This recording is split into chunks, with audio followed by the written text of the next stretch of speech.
अच्छा जी बच्चा, तो हम बात कर रहे थे एबीसी टेक्निक की। हमने बात कर ली जो कि एबीए में अप्लाइड बिहेवियर एनालिसिस में यूज होती है।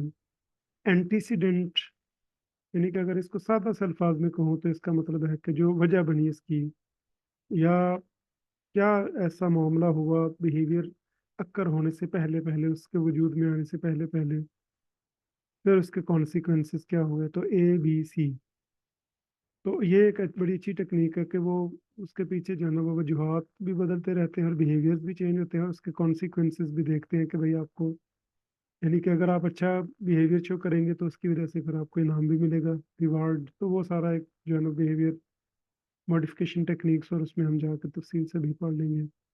फिर एंजाइटी डिसऑर्डर्स, तो ये जो है ना वो अनजाने जो है ना खौफ की बीमारी इसको कहते हैं, or a diagnosed condition involving heightened feelings of tension and worry, often resulting in physical symptoms, behaviors and distortions in thinking। और ये मतलब बहुत पावरफुल ऐसे मतलब आप कह लें कि फीलिंग्स हैं, और ये टेंशन यानी तनाव और परेशानी, और आमतौर पर जो है ना डिप्रेशन माजी से रिलेट कर रहा होता है, और एंजाइटी जो है ना वो आपके फ्यूचर से रिलेट कर रही होती है, यानी कि क्या बनेगा क्या होगा। फिर anxiety management, an area of study need, student need involving frequent worry and nervousness. और ये हमेशा जो है ना आपको पता होना चाहिए कि एंजाइटी डिसऑर्डर्स जो है ना फिजिकल सिम्टम्स की सूरत में सामने आते हैं, यानी अक्सर लोगों के मैदे खराब रहते हैं, और हो सकता है पैनिक अटैक्स भी हो रहे हों, और मैदे में पैल्पिटेशन और पता नहीं क्या क्या कुछ। तो अल्लाह ताला हर किसी को महफूज रखे। और ये अप्लाइड बिहेवियर एनालिसिस है, ABA, a systematic and individualized method of teaching based on principles of learning and behavior to reduce undesirable and increase adaptive behavior. The ABA process begins defining the behavior to be changed, which is then specifically tracked with antecedents and reinforcers of the behavior.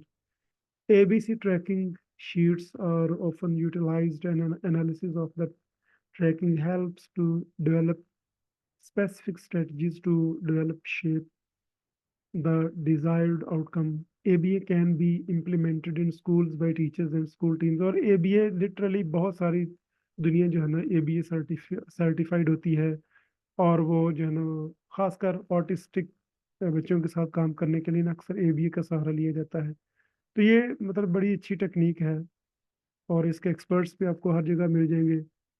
लेकिन इसका मकसद यही है कि आपने undesirable behaviours को ख़त्म करना है, और जो डिज़ायरेबल हैं अडेप्टिव बिहेवियर्स हैं जो हमें चाहिए उनको आपने प्रमोट करना होता है।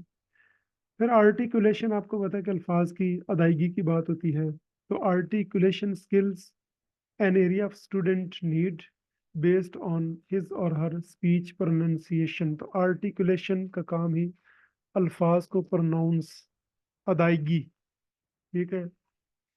फिर असिस्टिव टेक्नोलॉजी, आपको पता ही है अडेप्टिव टेक्नोलॉजी और अब असिस्टिव टेक्नोलॉजी। और इसमें बाकायदा में फ़र्क में भी एक पेपर में सवाल भी आया था कि इन दोनों में फ़र्क क्या है।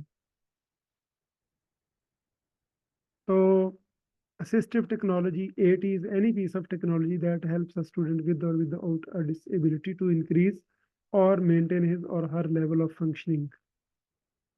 These often include laptops with specialized programs like speech to text, text to speech, graphic organizers, and word prediction softwares, etc. देखो, टेक्नोलॉजी ना कुदरती तौर पर असिस्टिव ही है, उसका काम ही मदद करना, वो हमारे काम आसान ही कर रही है ना। लेकिन जब भी टेक्नोलॉजी के ज़्यादातर केसेस में जो इंडिविजुअल्स विद डिसेबिलिटीज़ हैं, ये इनके लिए जब भी इस्तेमाल होती है टेक्नोलॉजी, तो उसको हम असिस्टिव टेक्नोलॉजी कहते हैं।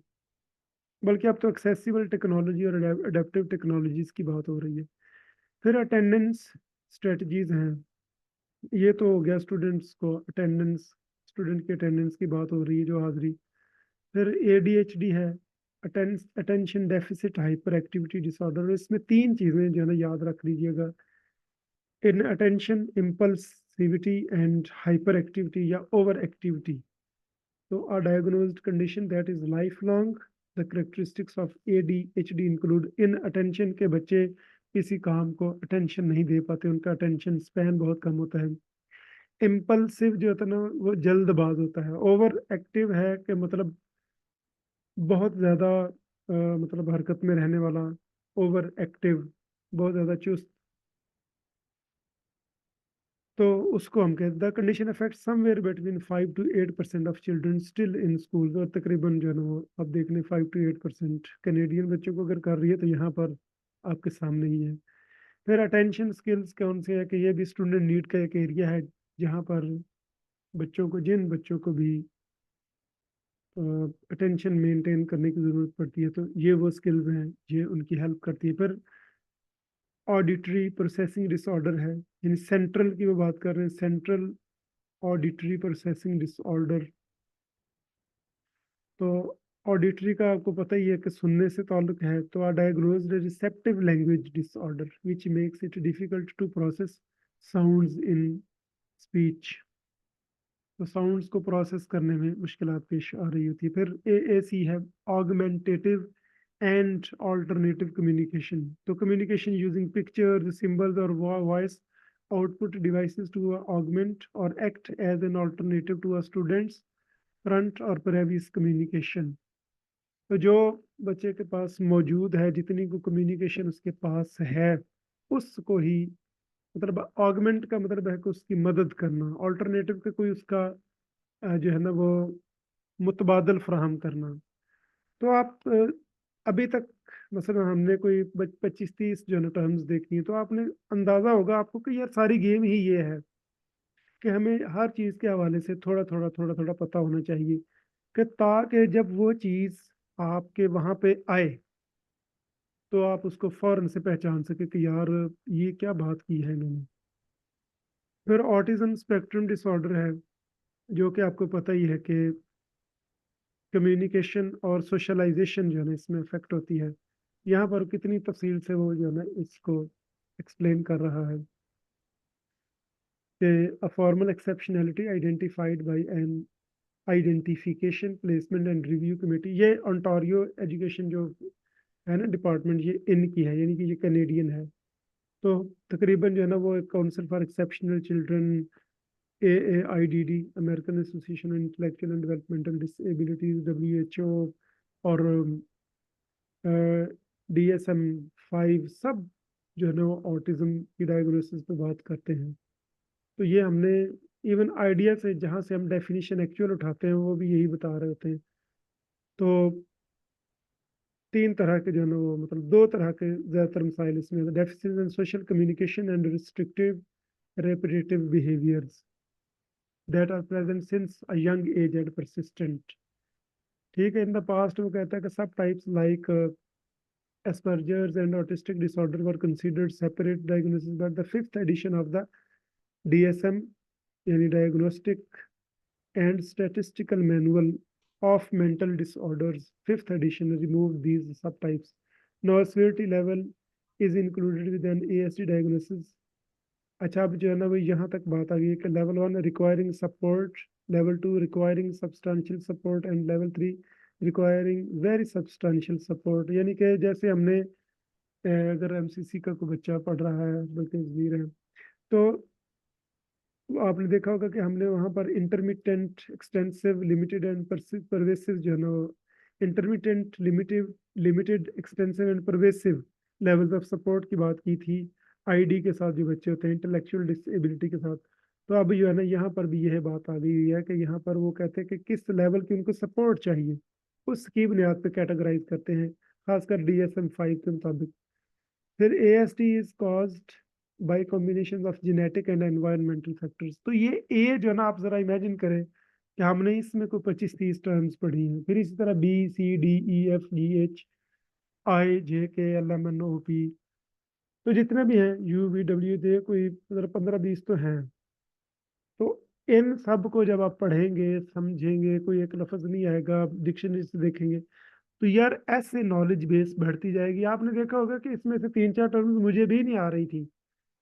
तो इसमें कोई शर्म वाली, कोई झिझक वाली, कोई परेशानी वाली बात नहीं है। आप ये याद रखना कि सब कुछ नहीं आ सकता, लेकिन मैक्सिमम तो है ना आपके पास। यानी कि जो है, जितना आपने पढ़ा है वो आपके पास होना चाहिए, आना चाहिए। आपके अपने एरिया ऑफ स्पेशलाइजेशन के हवाले से, जो सब्जेक्ट्स उससे रिलेट कर रहे हैं उनके हवाले से, जनरल नॉलेज के हवाले से, कि आप जितनी आपकी रीडिंग ज़्यादा होगी आप गेस अच्छा कर सकेंगे। आपको अंदाज़ा हो जाएगा, अच्छा यार ये इससे रिलेटेड मैंने ये चीज़ें पढ़ी थी, तो इनमें से अल्फाज के मतलब ही आप देख सकते हैं, कि वहां से ही इंसान को अंदाजा हो जाता है। जैसे मैंने आपको ऑडिटरी का बताया कि इसका सुनने से ताल्लुक है, तो सुनना है कि आपने रिसीव करना है, रिसीव करना है तो रिसेप्टिव लैंग्वेज की बात होगी, उससे रिलेटेड ये डिसऑर्डर है। आर्गुमेंट का मतलब ही मदद फराहम करना है, किसी चीज को जो है ना सपोर्ट करना। तो ऑल्टरनेटिव का मतलब ही मुतबादला है। तो यार इस तरह जो है ना वो आप अपने ओवरव्यू जो है ना लेते जाएं इन चीज़ों का, और इनको अच्छे तरीके से करते जाएं, तो इंशाल्लाह अल्लाह ताला बरकत देगा आपकी तैयारी में, कोई इशू नहीं है।